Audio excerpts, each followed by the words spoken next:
that to the Who Dat Nation. Welcome to the Dome Patrol podcast, your podcast for the New Orleans Saints here on the KB Radio Network. I am your fellow Who Dat, Kevin Reed, and it's been a while here. It's been a while since we've talked New Orleans Saints here on the KB Radio Network, but I'm back. And God knows, in every fiber of my being, I was trying to avoid talking about the New Orleans Saints for at least the next couple of months. You know, last season, well, let's be honest, for the last couple of seasons, have not been excited about the Saints, have not had anything positive to say about the New Orleans Saints, to whereas I would be super excited to come on here and talk. Well, today's no different. Today is not a day of joy and excitement, looking at this organization. This is arguably the worst ran franchise in sports. I'm not even going to relegate it to the NFL. In sports, this is a joke, man. It's a clear clown show of an organization. How can this team consider themselves a professional franchise with some of the buffoonery that takes place over on our line? This is a clown show, honest to God, and it's embarrassing. It's embarrassing to be a Saints fan at this point in time. Nothing excites you. Nothing gets you hyped up. Nothing indicates that there's clear communication between the owner and the general manager and the coaches and the players. It's like everybody is just doing their own thing, and it's ridiculous. It is really ridiculous. And it's like beating on a dead horse here, shooting the blame at Mickey Loomis.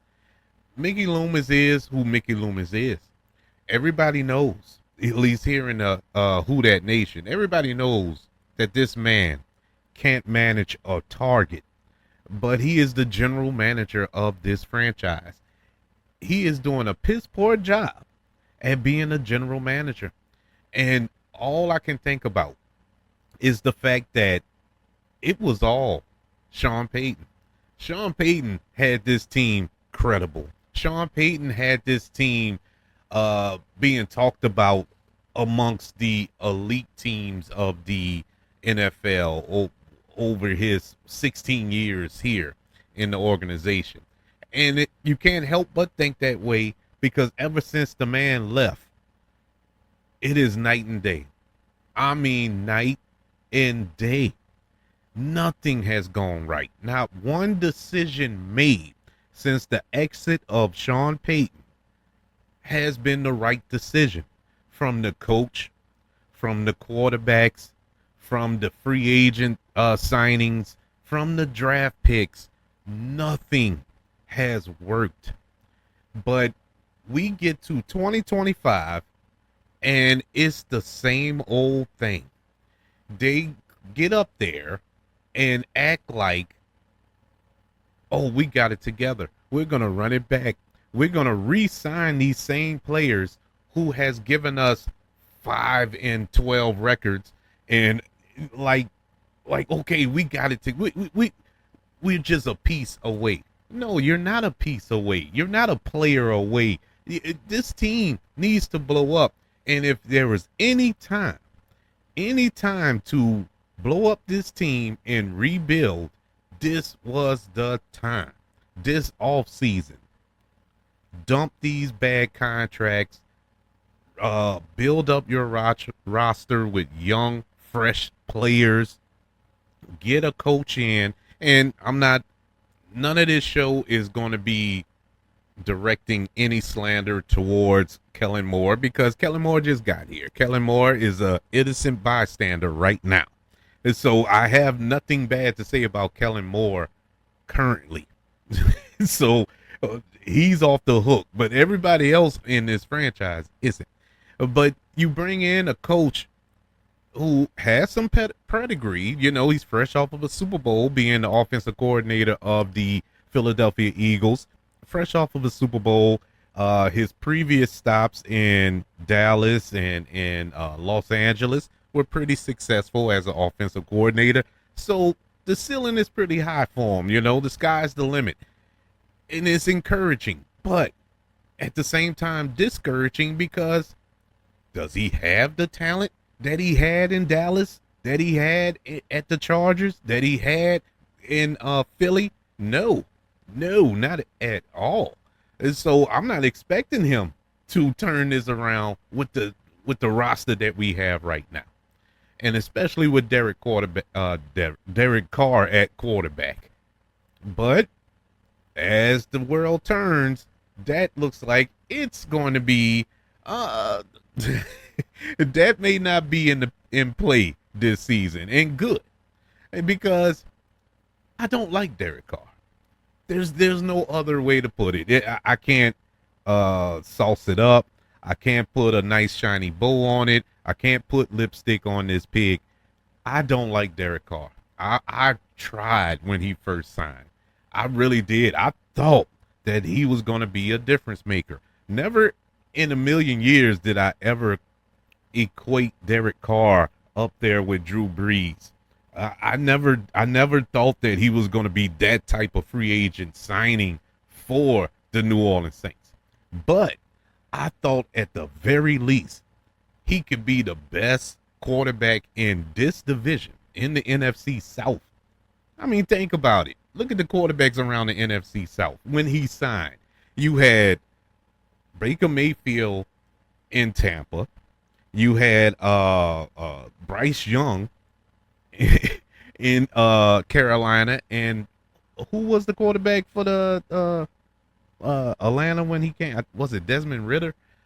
Either way, you would think he was the better out of those four, but no. Okay, we get to the second year here, and you still feel that he was the better quarterback. Baker Mayfield still in Tampa, Bryce Young still in Carolina, and you had Kirk Cousins in Atlanta. I never was a Kirk Cousins guy. I never understood the allure with Kirk Cousins, and you see the results of that, and it was proven true. But even with that, Derek Carr is still not the best. You can make an argument, and I would agree, he is the fourth best quarterback in this division, and there's only four teams in this division. And that's with a Bryce Young being benched throughout the season. Bryce Young is still better than him. Kirk Cousins is still better than him, and he got benched halfway through the season for a Michael Penix, and Michael Penix is better than him.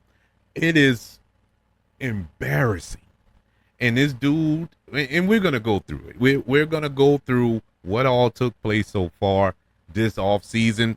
I know the draft is coming up. The draft will be here next week. And so with all that transpiring, I figured, you know what?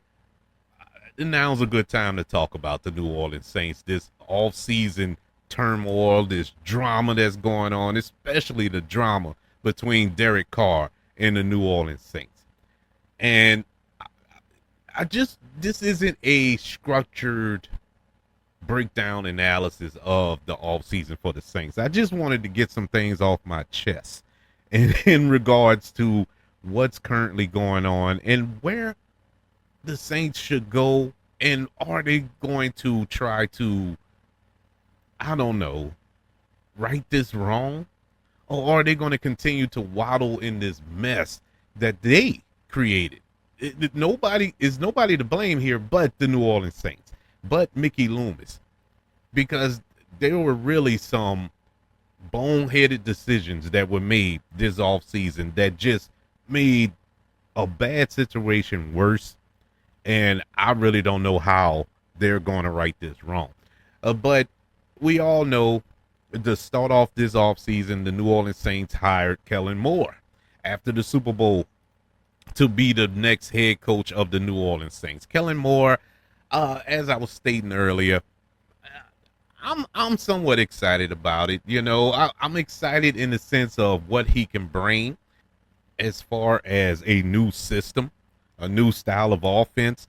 I'm excited for that because we've been stuck in the same rut for years, even with Kingsbury or Kubiak, Clint Kubiak, when he came here with his offense. And I think, and I'm not mad at Clint Kubiak. A lot of things happened to that dude. I mean, nobody could account for all of those injuries that happened last season. The whole offensive line got hurt. Your quarterback got hurt. Your running back, Alvin Kamara was healthy, but your wide receivers got hurt. It was just a murderous row of injuries that took place last season that threw off everything. But at the same time, Kubiak, he don't know how to adjust. He didn't adjust. He was still trying to do the same thing, even though the talent level was not the same. Your star players were out, but you were still calling the game like you had star players in the game. And that's why the Saints looked like they looked offensively. They couldn't get anything going. But anywho's, Kellen Moore's coming in. He's going to I tell you this much. He built a staff, a pretty decent staff. This is what got me excited a little bit. Not so much at offensive coordinator, Doug Nussmeier. I'm not super excited about that, but we'll see how that go. But at defensive coordinator, he brought in Brandon Staley. Brandon Staley is an awesome defensive coach, and I'm curious to see how he does this because I think he runs a 3-4 defense, and so it's a different style of defense for certain. Now, it wasn't like our defense was horrible. It was bad, but it wasn't horrible. For all of the hate that that we give to Dennis Allen, and some of it is due. You can't complain about his defense. His defensive play calling, his defense was one of the best in the league. So I give him that, but he just sucks as a head coach. Bringing him in is a big plus as far as our defense is concerned. So I'm excited about this staff to see how can they change things up. Will this benefit somebody like a Demario Davis in this style of defense? Will this benefit a Brian Brucey, in this style of defense? So let's see. It's the waiting game there. So I'm a little excited about that.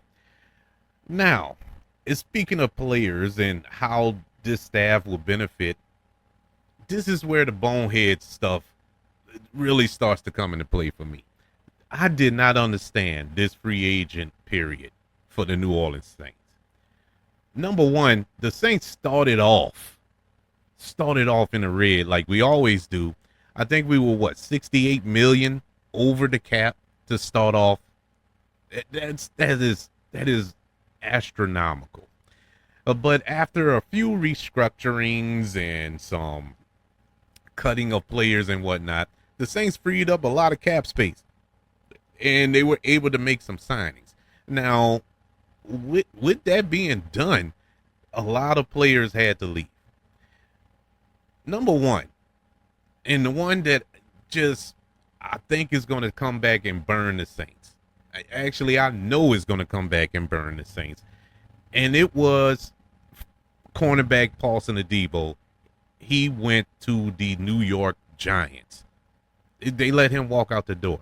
That was arguably your best remaining cornerback.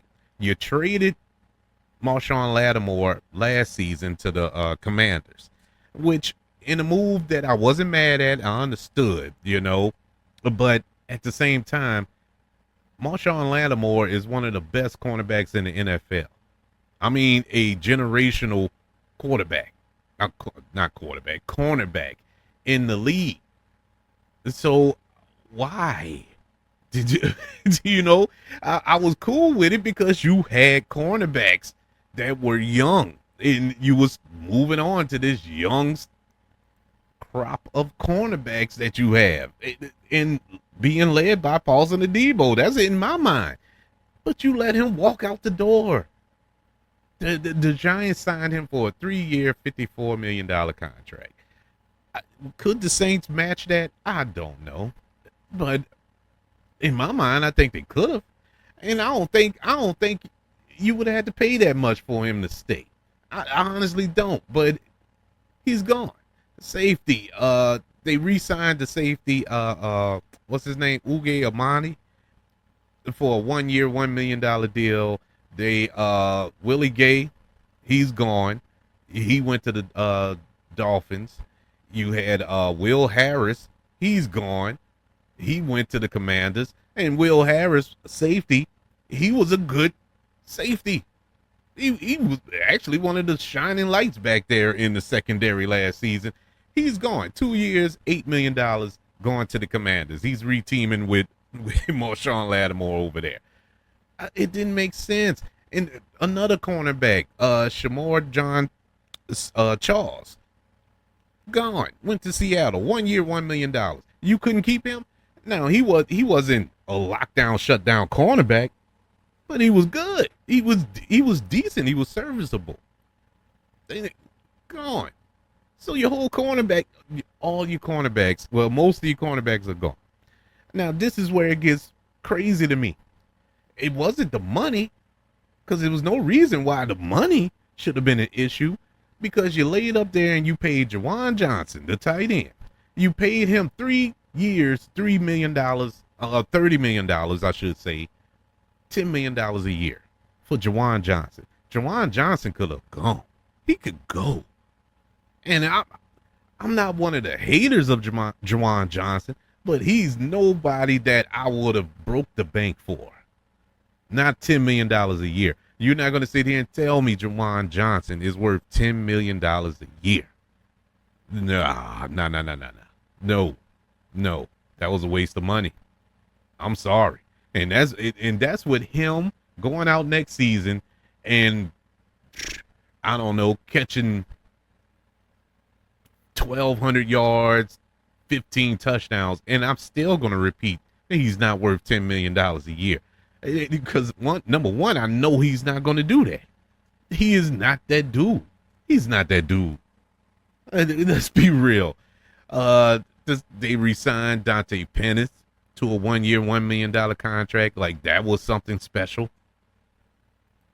Lucas Pactors, you let him go. The guard, our offensive lineman. And this is coming off of a year where we were losing offensive linemen like I was changing a pair of drawers every day. I mean, you was just bleeding out offensive linemen. You let him go. He's gone. Peyton Turner, he's gone. Peyton Turner went to the Dallas Cowboys for, I think, $3 million, a 1-year deal. Okay. I mean, Peyton Turner, frustrating because he stayed hurt. But when he was healthy, he was very productive. I think you could have held on to him for another year. $3 million. You could have held on to him. I think he's a good player. I don't think he was coached right. Me personally, I would love to see him in this 3-4 defense. But the gut punch to me was Marquez Vantez-Scantling, wide receiver, who they signed in the middle of last season due to the fact we were decimated at the wide receiver position. He came in and just balled out for the Saints. Gone. Went to the Seattle Seahawks, 1 year, $4 million. You mean to tell me the Saints couldn't do that, but you can pay Juwan Johnson $10 million? Bruh. What are we doing? You re-signed Chase Young to a 3-year, $51 million contract. You outbid it yourself. You overpaid. Nobody was looking at no Chase Young. Nobody was going to get Chase Young for that money. They overbid it. They outpriced themselves for a Chase Young. Not mad at Chase Young, but did we need Chase Young? No, no, we did. If I had a choice between Chase Young and Peyton Turner, I probably would have picked Peyton Turner, and that's saying a lot. That's saying a lot. But whatever. So that's what you let walk in and out the door. What you brought in, didn't encourage me at all. You brought in Justin Reed. Now, God bless him. Justin Reed, a LSU Tiger, coming back home. No relation. Unfortunately, I wish he was my little cuz. I could have probably hit him up for some of that $31 million that he signed for. 3 years, $31 million, nonetheless. But you had Will Harris here. I mean, they the same player. They're the exact same player. I don't know why I don't know. I just, that didn't make sense to me. But fine, whatever. You brought in Will Clapp from Buffalo. Will Clapp, another LSU Tiger. I guess they just, I guess they, I guess they're just trying to get the LSU alumni back here in the New Orleans Saints. I don't know. But they signed him to a 1 year, $1 million contract. They signed Jack Stahl, tight end, to a 1 year, $1 million contract. They signed cornerback Isaac Yelton to a 3 year, $9 million contract. Now, Isaac Yelton, he was here before. He went to the 49ers for a couple of years, and now he's back. And I'm like, I don't know. I'm just confused by that one as well. They signed Jonah Williams, defensive end, to a 1 year, $1 million contract. And then they brought back Brandon Cooks for a 2 year, $13 million contract. That was a move that I honestly, they could have kept. And I love Brandon Cooks back in the day, but that was back in the day. I'm not 100% certain that Brandon Cooks will bring anything to the table. Now, I'm pretty sure that signing was because of the Kellen Moore factor. You know, he's been in Kellen Moore's system when he was at Dallas, so maybe it's more of a familiarity thing. But I still wouldn't have messed with no Brandon Cooks.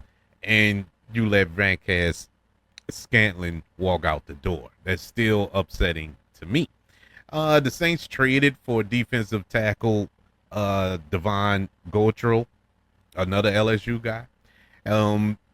They traded away, I think, a 7th round pick in next year's draft for him. He's a decent defensive tackle. I wasn't mad at that, but my God, man, it just, what was the point?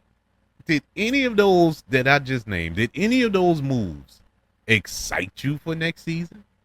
No, it's the same team. It's basically the same team. No player that I named felt like a game changer, felt like something that is a step in the right direction. It felt like a lateral move. That brings us to the upcoming draft. Up in the draft, this is a huge, big decision. I'm not going to give predictions on what we could get. I'll touch in on that in a little while, because a topic that we're going to discuss affects the draft. But in the draft, here's our picks. We have a good number of picks this year. Starting with the first round, we have the 9th overall pick. We have the 40th pick, the 71st pick, 93rd pick, 112th pick, 131st pick, 147th pick, 184th pick, pick 223, pick 248, pick 254. And so the Saints have a grand total of 11 picks in the 7 rounds of this draft. 11. You can build off of that. The mindset of building in the draft, this is it. This is the draft where you build, but you have to hit. You have to hit. something that the New Orleans Saints have not done in recent years. We have not hit in the draft. A couple of pieces, but nothing that have been franchise changing players. Yeah, they hit with Brian Bursey, in my humble opinion. He's a really good player. Uh, they hit with Chris Olave in a sense, but he has concussion issues, and I don't think he truly wants to be here anymore because of the Derek Carr factor. But that may change. Like I said, we'll talk about that in a little while. And that's about it. There's nothing else in the draft that I can really point at. I mean, in recent years, that I would say, okay, those were good picks. Every other pick has crashed and burned. Um, Isaac Forsky comes to mind, just as an example. But the Saints, the Saints really need to get the best player available. Stop picking. Stop doing these projects. Stop drafting out of Kevin Reed Community College, and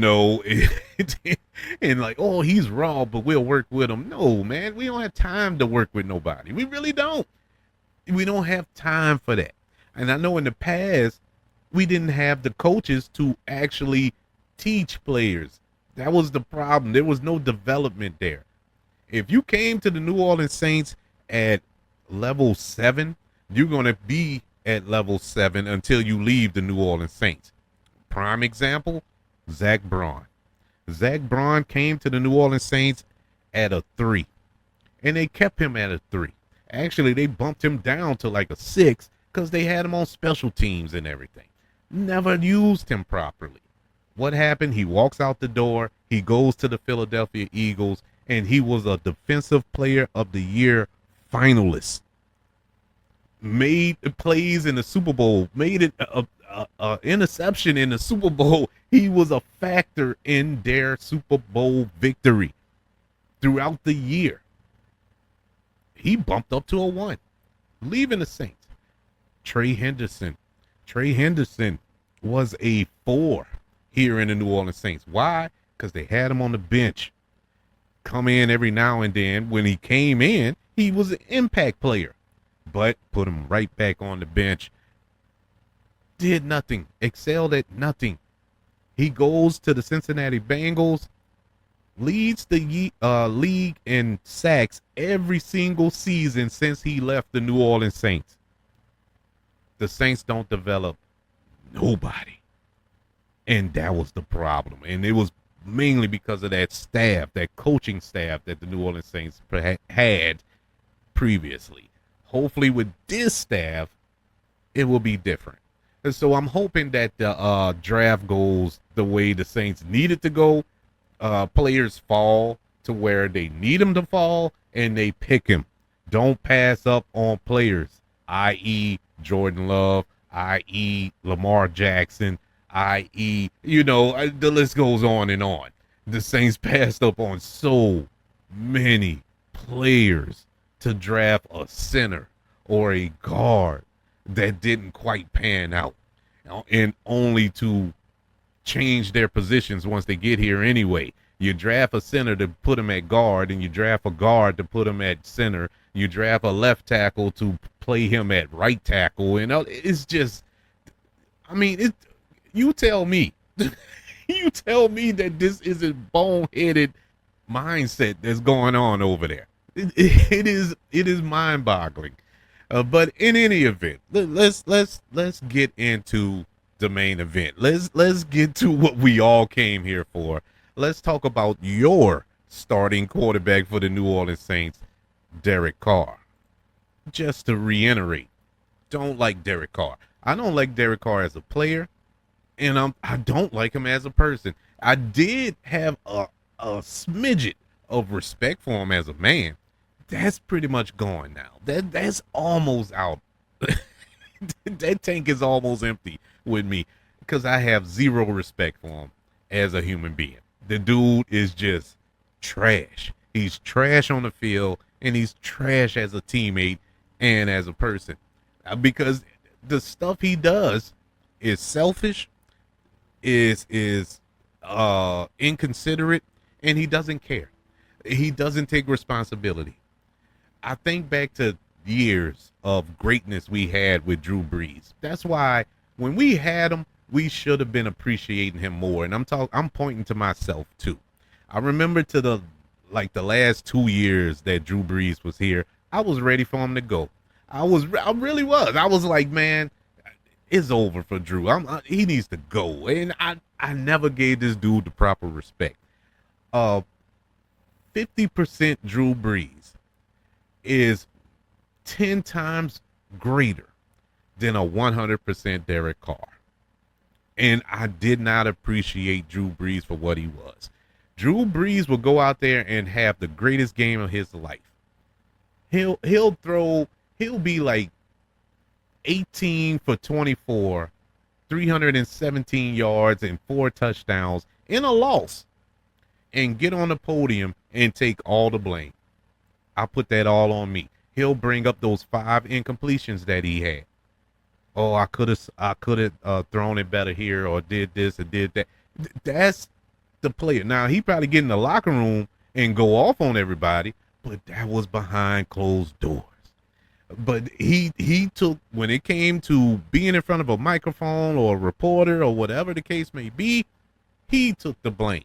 That's leadership. That's leadership, not Derek Carr. He'll throw 3 picks in a game and point the finger at every receiver he was throwing to, or attempt, I guess, that was in the vicinity. Oh, he ran the wrong route. You remember when he got into it with Cesar Ruiz, I think that was, and Cesar Ruiz was about to kill him right there on the field. He didn't take responsibility for that. He's pointing blame at them. He points blame at everybody, and he pretty much was the embodiment of Dennis Allen, because Dennis Allen was the same way, never took responsibility. But I can't stand Derek Carr. But we all know Derek Carr got hurt midway through the season, or in the latter half of the season last year, when he just jumped in the air like a buffoon for no reason whatsoever when we were playing the New York Giants, and landed on his hand or shoulder or whatever it was, and broke his hand or whatever, and he was out. So that was the last play we saw Derek Carr have as a New Orleans Saint thus far. So he's out for the remainder of the season. And so we get to this off season here, and this is where, for me, my mind was pretty much done with Carr, because I was of the frame of mind, like, if they are going to do something moving forward, now's the time to cut bait with Carr. Let him go. Yeah, it's going to be a cap hit. I get it. But fine. Just let him go. Just let him go. We have Spencer Rattler. We have Jake Haener. Let's go ahead on, put them out there this season and hope for the best. I wasn't looking for us to do anything this season. I'm still not. I'm not looking for the New Orleans Saints to do anything productive this season. And so let's put him out there. Let's cut bait with him and some other players as well. Some players that are fan favorites that I'm a fan of, like Demario Davis. I love Demario Davis, but if we can move on and get younger and develop a linebacker, now's the time to do it. Let's get rid of these contracts. Cam Jordan, let's get rid of them. Putting in some younger players and develop them. I'm cool with it. Those are the examples that I'm talking about. That's what I mean by blowing up the team. Getting rid of these contracts. That way we can have some fresh starts next offseason when we're better structured. Our new head coach is better acclimated with the team. Let's go. That makes sense. That makes perfect sense in my mind. Maybe not to you. Definitely not to Mickey Loomis. But no, what did the New Orleans Saints do? They restructured his contract. But I'm getting ahead of myself, because let's not forget that Derek Carr was asked about taking a pay cut. And Derek Carr said, no, I'm not taking a pay cut. Now, I fully understand, and this is me who don't like Derek Carr, but I fully understand why he said no. because shoe on the other foot, I'ma say no. No, I'm not taking a pay cut. No, indeed, no. I want all my money. As you should. You signed the contract as you should. But this is where I kind of like scratched my head and was like, are you serious? You really made that statement? This dude said, why would I take a pay cut? Look at my tape. Look at the film. Do you really want to look at the film? If you want to look at the film, you owe the Saints money. If that's what you want, if that's the example you want to use, boy, you is trash. You is hot garbage. You is a one-trick pony. Derek Carr got one thing in his arsenal, and that is the deep throw to Rashid Shaheed. When Shaheed went out with that broken leg or whatever, that was it for Derek Carr. Derek Carr had nothing else to offer at quarterback. Nothing. So, what you mean look at the tape? But they asked him, okay, well, will you be willing to restructure? Derek Carr, in his words, yes, I will restructure if it would help the team. That's a direct quote. So all is well in the world. He signed his extension, or his not extension, his restructuring, and all right, we off and running. Saints restructure. We fast forward. We fast forward to a couple of weeks ago, and it seems like Derek Carr is singing a different tune. It seems like he has a different energy he's bringing to the table here. And people around the NFL believe Derek Carr has been trying to get out of New Orleans. And the New Orleans Saints restructured his contract. Restructuring his contract was something he wished they didn't do, but they did it anyway. Okay, now you say that you're on record saying that you were willing to restructure. So when the Saints restructured, now you mad and wish they hadn't done it. I've been saying since the beginning of this offseason that the Derek Carr debacle was heading towards some shaky ground. Let's go all the way back to when the Saints were in the head coach hiring process. A lot of head coaches, I believe, did not want to mess with the New Orleans Saints because of the quarterback situation. One in particular was Kellen Moore. If you remember, Kellen Moore was the early on, not odds on favorite, but he was highly considered kind of late in the process. But Kellen Moore wasn't too keen with coming to the Saints, and it was reported. Now, I don't know if this was accurate or if it was a rumor, but Kellen Moore didn't want to interview with the Saints because of the quarterback room. That was a report that I read. And so I don't know what changed, later in the process. Maybe it was like, well, no other team is vying for my services or whatever. So maybe he went on ahead and went with the Saints then. But that was a report I remember reading. So you have that. You have the Super Bowl week. You remember everybody was down here in New Orleans for the Super Bowl. Everybody. I mean, Jameis Winston, you would have thought Jameis Winston was the quarterback of the New Orleans Saints, as out there as he was, He was really out there. You saw Spencer Rattler out there amongst the people. You even saw Jake Haynard out there, during Super Bowl week.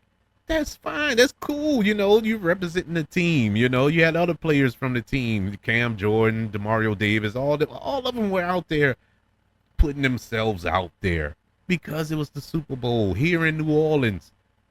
You want to represent in some shape, form, or fashion. Would have been nice to have been playing in that game, but that's neither here nor there. You know who you didn't see? Derek Carr. You didn't see Derek Carr at all. He wasn't in New Orleans. He was nowhere near the city during the Super Bowl. Cool, whatever. A couple of days after the Super Bowl, the Saints hired Kellen Moore. All right. You had a few players come out and said, okay, excited for him and this, that, and the third. Can't wait to work with him. This, that, and the third. You know who you haven't heard a word from still to this day? Derek Carr. I mean, a tweet, an Instagram post, flipping pigeons, smoke signals, something to indicate that you're excited or you're open to this new head coach of your team. You've heard nothing from Derek Carr. Mardi Gras. You saw Jameis Winston. I saw Cam Jordan out there in parades. I saw Spencer Rattler out there. You know who you didn't see? Derek Carr. Derek Carr made it known he does not want to be here. Which begs the question, why did Mickey Loomis restructure his contract? He made it known. That's why it was so jaw-dropping to me when they restructured. Like, what they restructured this guy for? He does not want to be here. You heard rumors that he wanted to get traded. You heard these rumors. Now, Derek Carr has a no trade clause, so there's no reason for this to be a rumor because he has a no trade clause in his contract. But that's being leaked out for some strange reason, and it was never refuted by neither side. Why did we restructure? We fast forward to this past week when the Saints are having off-season training over there on airline. It started that Monday. The Friday before, there's a report that goes out from none other than Ian Rappaport and Adam Scheffler. You can't get no more credible than that. That Derek Carr has a shoulder injury and will require surgery, which will put him out for the entire season. Has anybody heard of Derek Carr injuring his shoulder at any point of last season? No.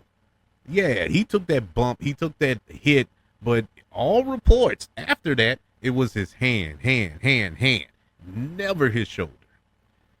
Now he needs shoulder surgery and will be out for the season. Still haven't heard nothing. You still haven't heard nothing. So now you're questioning. Now you're sitting there wondering, why did you restructure the contract of a man that needs to have season-ending surgery? These are complete buffoons. That's my way of thinking. I'm like, why did you do this? And you knew that this guy needed surgery. Why did you do this? You pushed all that money back. Now, next season, he's going to count, I think, $60 million against the cap. Some number, like, I don't care what it is. It could be $6. It's still ridiculous. Why did you do this? You are hurting the team by this one move. You decimated this team with this one move, and you knew he was hurt. Well, then you get the report. It wasn't the New Orleans Saints that leaked the news about him needing surgery. It was Derek Carr. Derek Carr's team leaked that news. So the Saints didn't know. Mickey Loomis didn't know. In one of the rarest times in God's green earth that you're going to hear me actually defend Mickey Loomis. Mickey Loomis did not know that Derek Carr needed surgery. Neither did anybody else on the team. This is a dumpster fire. This team is a dumpster fire. It is so messed up. So now what do you do? And the point is, the whole point of this news from Derek Carr is so he can get out of New Orleans, so he can be traded. At this point, I don't care. Just cut him. Just let him go. Just take the hit. Just take the hit. It's over. It's done with. This is a relationship that cannot be healed. At this point, there's nothing you can do to unmess this up. And I'm trying to keep it PG here. There's nothing you can do to save it. And so, with all that being said, what do the Saints do next? How do the Saints approach this? All right, let's take Derek Carr. Let's put him to the side. That problem pretty much solved itself. There's nothing you can do about that. That is done. He does not want to be here, and trust me, the feeling is mutual over here on this end. And so, what do you do? Do you run with Spencer Rattler? Do you let him go out there and sharpen his skills? Me personally, I'm a big fan of that, and I was a fan of that before we even got to this point with Derek Carr. I felt that Spencer Rattler did not get a fair shake last season, and neither did Jake Haener, to be fair. He didn't get a fair shake last season. He went out there with practice squad players, no offensive line, and was just thrown to the wolves. What did you expect that dude to do as a rookie? And to be honest with you, he held his own. He did the best he could with what he was given. I have a ton of respect for him, and I think he can be a good quarterback. And I think under Kellen Moore, who has arguably had some really good quarterbacks under his wing, in his last three stops, he had Dak Prescott, Justin Herbert, and why am I blanking on his name? Justin Hurts, Jalen Hurts. You've had some really good quarterbacks. Now they were good without him. Jalen Hurts went to a Super Bowl without Kellen Moore, so he really didn't need him. But Kellen Moore did give him that extra push to actually win it. Dak Prescott hasn't looked as good as he did under Kellen Moore, and Justin Herbert, I think he was hurt that year that Kellen Moore was there, so you really can't get a gauge on that. But with this young, fresh quarterback here, who is willing to learn, and from what I can see from him, is willing to be taught, I think he can actually do something.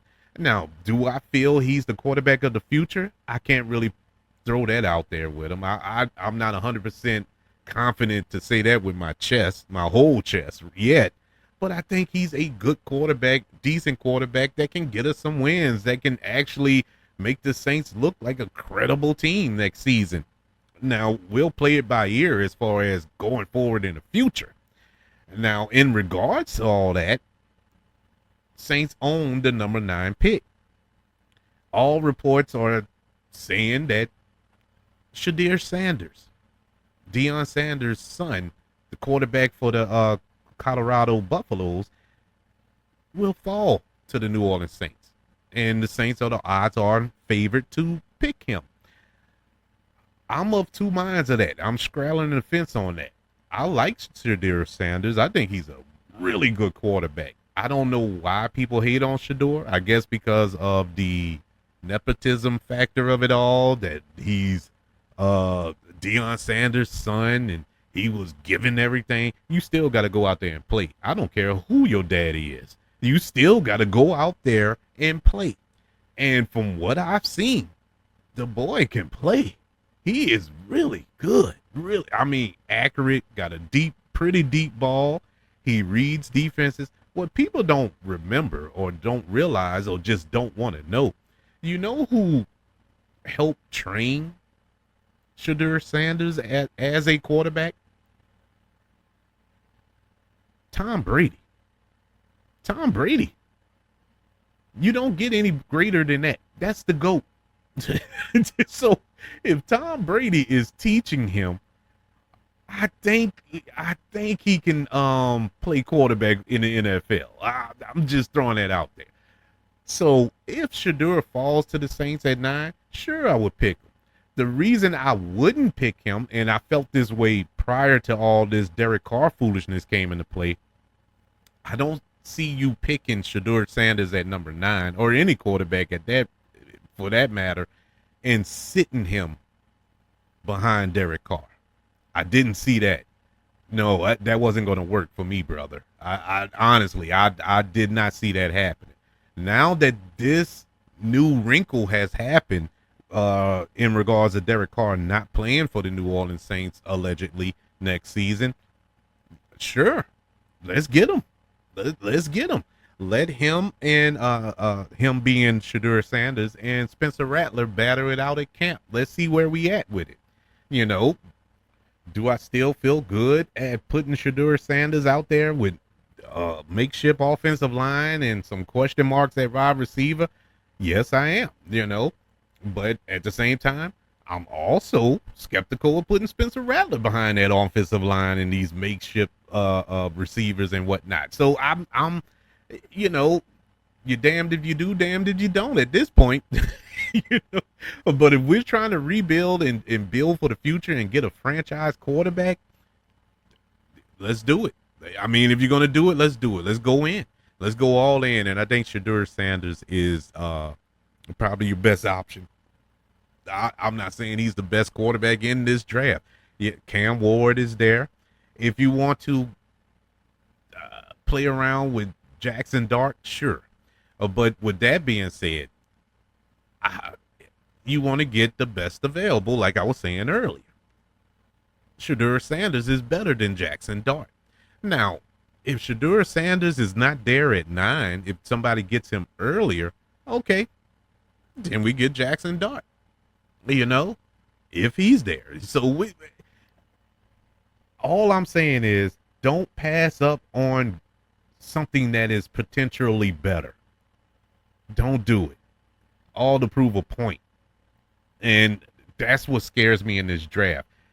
Anytime the Saints pick, it scares me because, as I stated ad nauseum earlier, Saints don't know how to pick in this draft. They do not in any draft. They are horrible in the draft. And I don't think it's Jeff Ireland's fault. Jeff Ireland knows talent. It's Mickey Loomis. You know that you've heard the stories because it's all coming out now. Sean Payton wanted to pick certain players. Sean Payton wanted to pick a quarterback of the future seasons ago, years ago. Mickey Loomis didn't. Mickey Loomis is the one who it was his call to pick Cesar Ruiz and Eric McCoy and all this other foolishness. Sean Payton wanted other players. I forgot who he listed. He dropped names. He told it all, and that's what helped him make the decision to leave the Saints, to quote unquote retire from the Saints, because he couldn't deal with Mickey Loomis and his foolishness. And so that's what scares me as a Saints fan heading into this draft. It's the Mickey factor, and it brings this conversation full circle. Mickey Loomis needs to go. Mickey Loomis is the problem. Mickey Loomis is the reason why the Saints are what they are. Him getting in front of that podium, chewing that gum like a horse, saying that we don't know football, even though every single decision he has made has crashed and burned over the past 2 to 3 years, and has the audacity to say we don't know what we're looking at. Now, I know what the results are. The results are it. But he would tell us, oh, we got to look past the results. What? What does that even mean? That is the dumbest statement. This dude needs to go. This dude needs to go. The Pelicans parted ways with David Griffin, rightfully so. And I don't think it's all David Griffin's fault what happened with the Pelicans. It was a lot of injuries there. But it was time to go. It was time to move on from David Griffin. If y'all were willing to move on from David Griffin, on the flip side of that, football-wise, and the Who Dat Nation, it's time to move on from Mickey Loomis. I don't care how much stock he got in the team. I don't care what Tom Benson left in his will. Gail Benson needs to go head on and make that move. Either buy him out or something, to whereas he needs to move on as general manager. He can still keep his little stake in the team, own whatever portion of the team he owns, that's fine. But as far as him making the day-to-day decisions as a general manager, he needs to be stopped, and it needs to end, because this team is suffering. The Who Dat Nation is suffering from this idiot. It gotta stop. All right, so that's my rant. That's what has transpired so far this offseason. And man, look, bro, I still have no hope. I have zero expectations going into this season with the Saints. I'm of the sense of mind, I don't care what happens, but and I didn't until this Derek Carr crap came into play because it was so infuriating, man. Like this dude, you that much of a baby? That you pulled this baby move? Oh, my shoulder. Really? I never heard of nothing like this. It's ridiculous. It's ridiculous. And the Saints are ridiculous for trying to hold on to him because he showed you early on he didn't want to be here. Because in his defense, he told you in so many words. Now, I guess he did it in a passive aggressive way, but he needs to go. He made it known he didn't want to be here. Read the room, Mickey. Read the room. But instead of going with the move, getting rid of him, we're stuck with him. And now we're the laughing stock. Man, have you been watching NFL Network, ESPN, and all these other analysts just make the Saints seem like I don't know, man. It's ran like a snowball stand, bro. It's ridiculous. It's embarrassing, honestly. But Mickey Loomis, he got to go. But anyways, I would love to know from the Who Dat Nation what's happening, man. How are y'all feeling about this off season so far? Are you encouraged moving forward with Kellen Moore as your head coach? Do you think anything will happen this season, this upcoming season?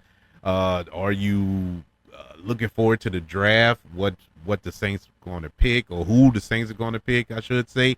And is it going to be a quarterback of the future? Is it going to be a franchise player? Are we going to do what we normally do and pick a offensive lineman from Canada University or something like that nobody ever heard of at the number 9 pick? I would love to know your thoughts, man. Talk to me, Who Dat Nation. Talk me off of this cliff.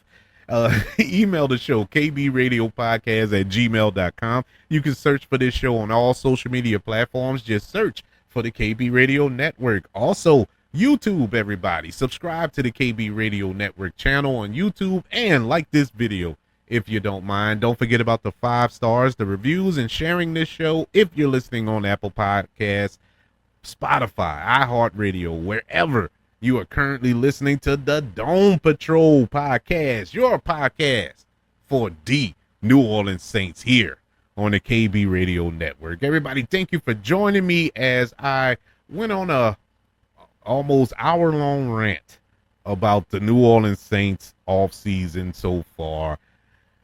Oh man, if anything happens in the draft worth discussing, I'll be back after the draft and we'll talk about those picks and how it's going to help our team, if it will. If not, we're going on break. We're going to have a break for the Dome Patrol podcast because I'm tired of the negativity, man. I want to talk about something positive for the Saints, man. Give me something positive, please. I'm tired of all this negativity. It is really a bummer. It's killing me. But hopefully we can get this turned around very, very soon. But until that fateful day, I'm still going to be screaming to the top of my lungs, who dat?